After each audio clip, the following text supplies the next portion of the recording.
सभी लोगों को नमस्कार। हमने लास्ट लेक्चर में देखा था कि सेमीकंडक्टिंग मटेरियल कितने प्रकार के होते हैं।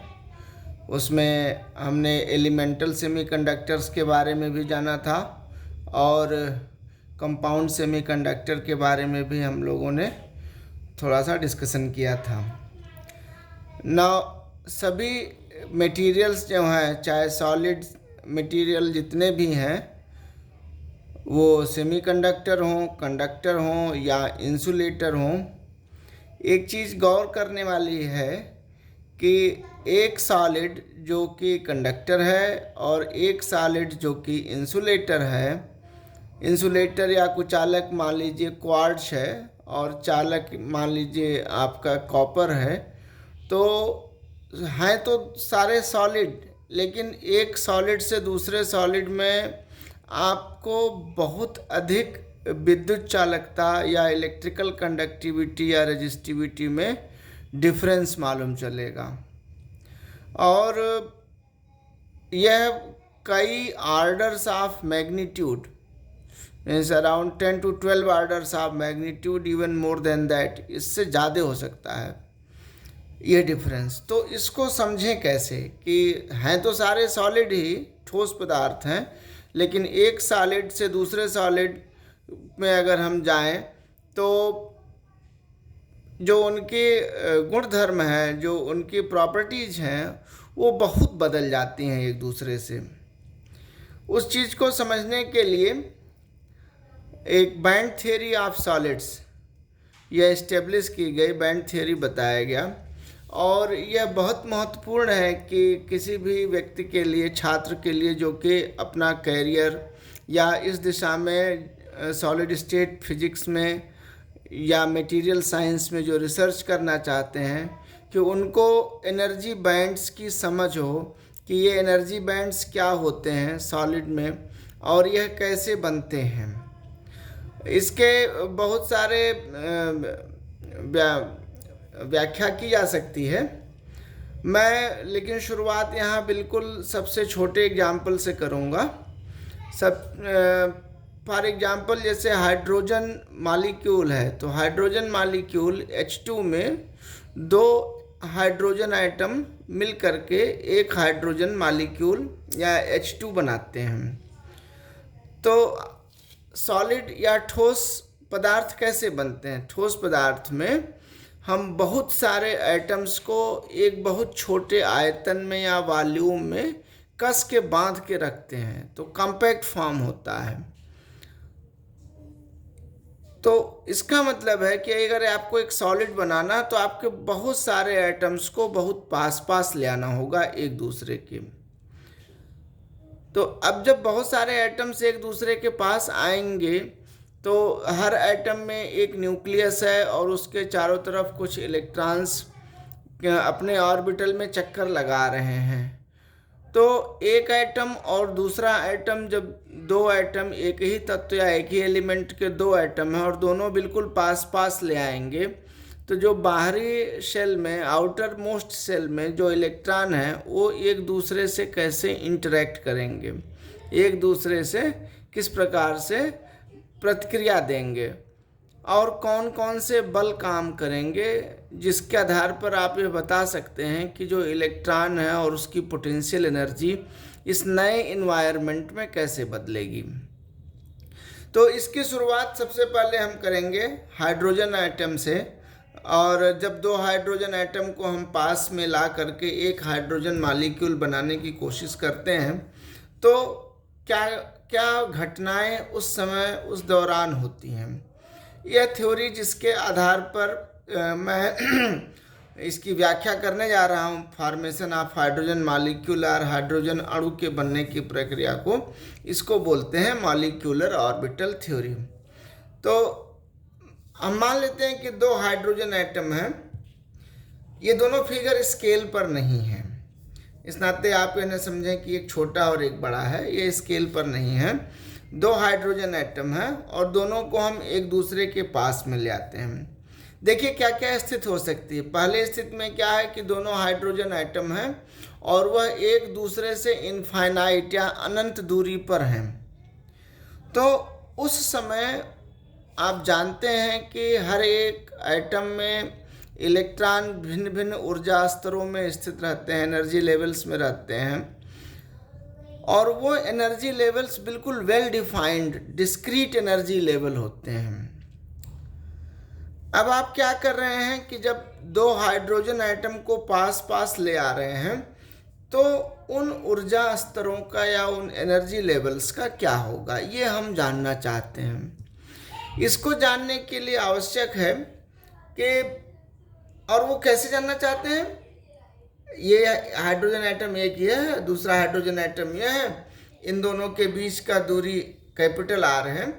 तो जब हम इनको पास पास लेकर के आएंगे तो जो ऊर्जा स्तर इस हाइड्रोजन एटम के में है वो कैसे परिवर्तित होंगे as a function of inter atomic distance R, यानी अंतर परमाणुवीय दूरी पर वह कैसे निर्भर करेगा। अब हमको निकालना है एनर्जी लेवल इस हाइड्रोजन मॉलिक्यूल का। इसके लिए हम क्या करेंगे, हम श्रोडिंगर इक्वेशन की सहायता ले सकते हैं।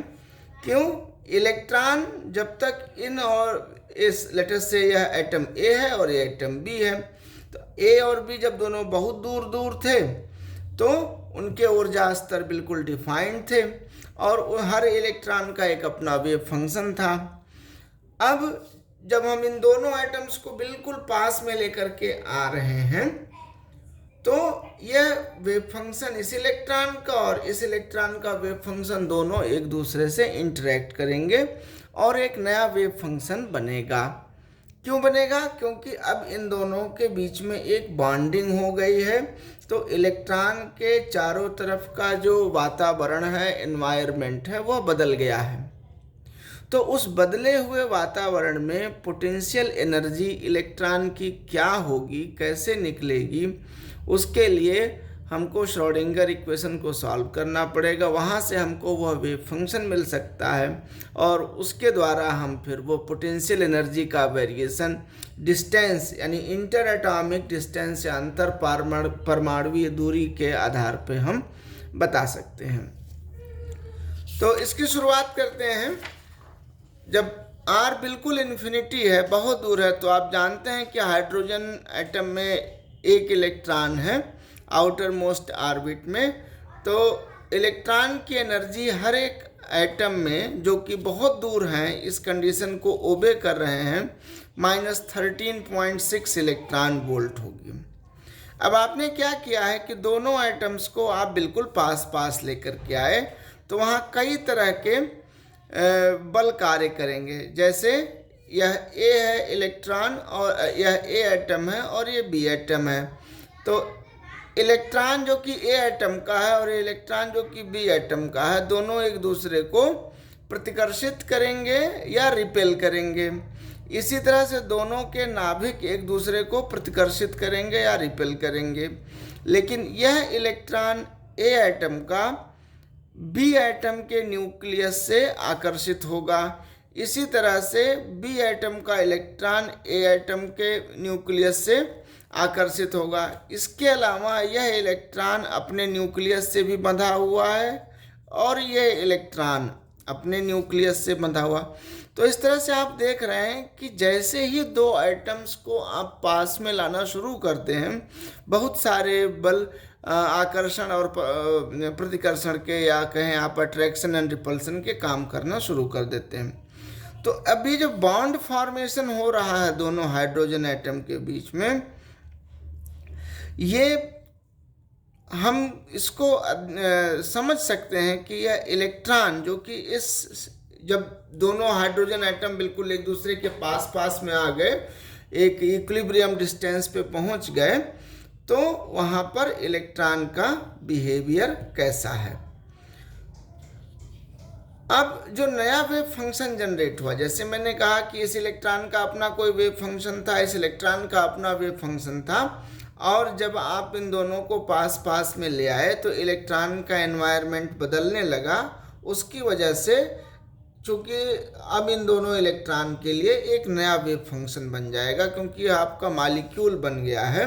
तो उस वेव फंक्शन को हम मॉलिक्यूलर ऑर्बिटल बोलेंगे और उसका वेव फंक्शन हमारा होगा साई। ये जो वेव फंक्शन साई है ये डिपेंड करेगा कि ये जो दोनों वेव फंक्शन है, ए इलेक्ट्रॉन और बी इलेक्ट्रॉन के वेव फंक्शन है, वो आपस में कैसे इंटरेक्ट कर रहे हैं।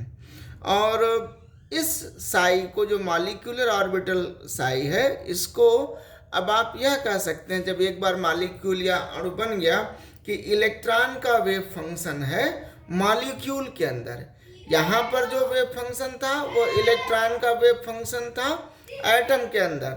यहाँ पर यह साई जो है ये इलेक्ट्रॉन का वेव फंक्शन है मॉलिक्यूल के अंदर। अब थोड़ा सा इसको और समझने की कोशिश करते हैं। ये हमारा एटम, हाइड्रोजन एटम ए है, ये हाइड्रोजन एटम बी है। शुरुआत में इनके बीच की दूरी अनंत थी या बहुत अधिक दूर दूर थे। उस समय इन दोनों के एनर्जी लेवल्स बिल्कुल डिस्क्रीट, क्वांटाइज्ड, वेल डिफाइंड थे। और इसका वेव फंक्शन, जो आउटर मोस्ट इलेक्ट्रॉन है, इसका वेव फंक्शन है psi1s Ra, एंड यहाँ पर है बी एटम का psi1s Rb। आप ये देख रहे हैं कि दोनों वेव फंक्शन कहीं एक दूसरे को ओवरलैप नहीं कर रहे हैं। जब भी हम मॉलिक्यूल बनाएंगे, हाइड्रोजन एटम लेकर के एक हाइड्रोजन मॉलिक्यूल बनाएंगे, दो आइडेंटिकल एटॉमिक ऑर्बिटल की संभावना वहाँ पर नहीं होगी। क्यों नहीं होगी? क्योंकि अगर दोनों बिल्कुल आइडेंटिकल एटॉमिक ऑर्बिटल्स हैं तो इलेक्ट्रॉन के क्वांटम नंबर बराबर या सेम हो जाएंगे। वो पॉलीज एक्सक्लूजन प्रिंसिपल को वायलेट करेगा। पॉलीज एक्सक्लूजन प्रिंसिपल क्या कहता है कि no two electron can exist in same quantum state. तो अगर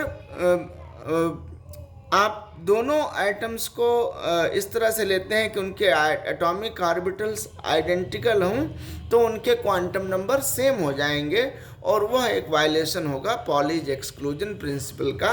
इसीलिए यहाँ पर Ra और Rb दोनों अलग अलग लिखे हुए हैं। जहाँ Ra इलेक्ट्रॉन की अपने पेरेंट एटम के न्यूक्लियस से दूरी है और Rb बी एटम के इलेक्ट्रॉन के अपने न्यूक्लियस से दूरी है, जबकि वह दोनों आइसोलेटेड या अलग अलग थे।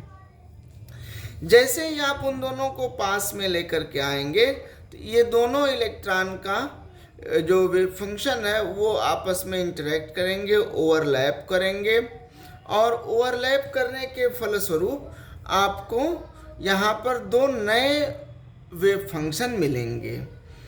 तो overlap of to psi1s, psi1s Ra और psi1s Rb, इन दोनों का जब ओवरलैप होगा तो आपको एक वेव फंक्शन मिलेगा साई सिग्मा, जो कि होगा psi1s Ra plus psi1s Rb, और दूसरा साई सिग्मा स्टार है जो psi1s Ra minus psi1s Rb।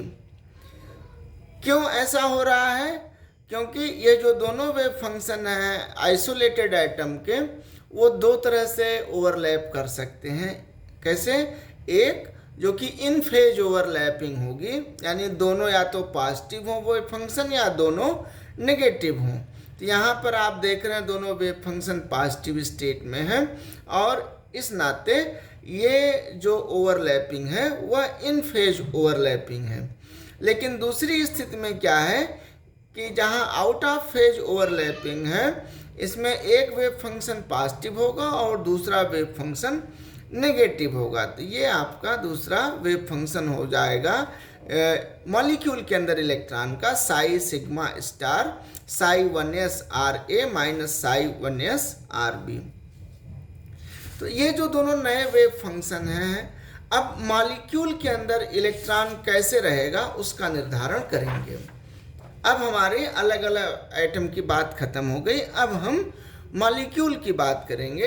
यानी दो हाइड्रोजन एटम जब मिल करके एक हाइड्रोजन मॉलिक्यूल बना रहे हैं तो हमको वहाँ पर दो मॉलिक्यूलर ऑर्बिटल्स मिल रही हैं, और वो मॉलिक्यूलर ऑर्बिटल्स कौन कौन सी हैं? Psi sigma equal to psi1s Ra plus psi1s Rb है, और दूसरा है psi sigma star psi1s Ra minus psi1s Rb। Now जो ये साई सिग्मा और साई सिग्मा स्टार मिले हैं, ये हमको कैसे मिले हैं? ये लीनियर कॉम्बिनेशन है इन दोनों ऑर्बिटल्स का। ये जो दो अलग अलग एटम थे उनका लीनियर कॉम्बिनेशन है, psi1s Ra plus minus psi1s Rb। तो इसको बोलते हैं linear combination of atomic orbitals, या शॉर्ट में इसको ऐसे भी पढ़ते हैं लीनियर कॉम्बिनेशन, LCAO अप्रोक्सीमेशन और LCAO। So psi sigma and psi sigma star are 2 LCAO। आप ऐसे कह सकते हैं कि साई सिग्मा और साई स्टार 2 LCAO हैं, या linear combination of atomic orbitals हैं। अब आप देखें अगर, तो साई सिग्मा सिमेट्रिक है और Sai sigma star anti symmetric wave function है। और यहाँ से अगर हम देखें तो ये साई सिग्मा का जो प्लॉट है, यहाँ पर यह जीरो नहीं हो रहा है, इसकी अपनी ये कुछ वैल्यू है, फाइनाइट कंसिडरेबल या you can say appreciable value है साई सिग्मा की। वेव फंक्शन, इसका मतलब ओवरलैपिंग के बाद जो रिजल्टेंट वेव फंक्शन है वो यहाँ पर रिजल्टेंट वेव फंक्शन जीरो नहीं हो रहा है, लेकिन एंटी सिमेट्रिक कॉम्बिनेशन में हमको यहाँ पर एक नोड मिल रहा है और यहाँ पर ये वेव फंक्शन की वैल्यू जीरो हो जा रही है। इसका कॉन्सिक्वेंस क्या हुआ? कॉन्सिक्वेंस ये है कि पहली बात तो साई सिग्मा फाइनाइट मैग्नीट्यूड या लार्ज मैग्नीट्यूड का है दोनों न्यूक्लियाई के बीच में, और साई सिग्मा स्टार के लिए आपको एक नोड मिलता है दोनों न्यूक्लियाई के बीच में। तो अगर हम प्रोबेबिलिटी डेंसिटी फंक्शन प्लॉट करें ये बॉन्ड साई सिग्मा और साई सिग्मा स्टार का, तो उसका वेरिएशन इस तरह से आएगा। और प्रोबेबिलिटी डेंसिटी क्या बताते हैं कि probability of finding the particle, इसके बारे में हमें बताते हैं। इसका मतलब ये हुआ कि जो प्रोबेबिलिटी है इलेक्ट्रॉन के पाए जाने की, वह बॉन्डिंग ऑर्बिटल में ज़्यादा है दोनों न्यूक्लियस के बीच में, corresponding to anti bonding orbital psi sigma star square, क्योंकि यहाँ पर ये बिल्कुल जीरो के पास पहुँच रहा है। तो यहाँ पर नेग्लाइजेबल चांस है, नगण्य चांस है कि यहाँ आपको इलेक्ट्रॉन मिलेगा। इलेक्ट्रॉन के मिलने की प्रायिकता यहाँ अधिक है। इसका मतलब है कि अगर आपको इलेक्ट्रॉन को यहाँ बैठाना है तो आपको बहुत ज़्यादा एनर्जी देनी पड़ेगी, या उसको दूसरे शब्दों में ऐसे कहें कि साई सिग्मा स्टार ऑर्बिटल की एनर्जी साई सिग्मा ऑर्बिटल की एनर्जी से ज़्यादा होगी। और साई सिग्मा स्टार ऑर्बिटल और साई सिग्मा ऑर्बिटल का इस प्रकार जो क्वांटम नंबर होगा दोनों के लिए अलग अलग होंगे। तो साई सिग्मा स्टार की वैल्यू चूंकि यहाँ पर कंसिडरेबली लार्ज है, इस नाते आपको यहाँ पर इलेक्ट्रॉन कंसंट्रेशन ज़्यादा मिलेगा। अब बात आई इलेक्ट्रोस्टैटिक पोटेंशियल एनर्जी की और टोटल एनर्जी की। तो अगर इस पिक्चर को हम ध्यान में रखें तो इलेक्ट्रोस्टैटिक पोटेंशियल एनर्जी और टोटल एनर्जी जो हमारे साई सिग्मा स्टार की है वो साई सिग्मा से ज़्यादा होगी। इस या आप ऐसे भी कह सकते हैं कि जो इलेक्ट्रोस्टैटिक पोटेंशियल एनर्जी है और जो टोटल एनर्जी है बॉन्डिंग ऑर्बिटल के लिए, वो इंडिविजुअल एटॉमिक वेव फंक्शन से अगर वही एनर्जी कैलकुलेट करें तो उससे कम आएगी। इसका मतलब ये हुआ, हम अगर कंक्लूड करें कि दो एटम मिल करके अगर हम पास पास ले करके एक मॉलिक्यूल बनाते हैं तो दोनों एटम एक निश्चित दूरी तक एक दूसरे के पास जा सकते हैं, वो हम नेक्स्ट क्लास में देखेंगे। और वहाँ पर जो इलेक्ट्रॉन की एनर्जी होगी वो दोनों एटम के अलग अलग आइसोलेटेड स्टेट की एनर्जी से कम होगी, और तभी फॉर्मेशन ऑफ मॉलिक्यूल फेवरेबल होता है। अगर नहीं तो वो मॉलिक्यूल बनना मुश्किल हो जाएगा, वो मॉलिक्यूल बनाना बहुत मुश्किल हो जाएगा।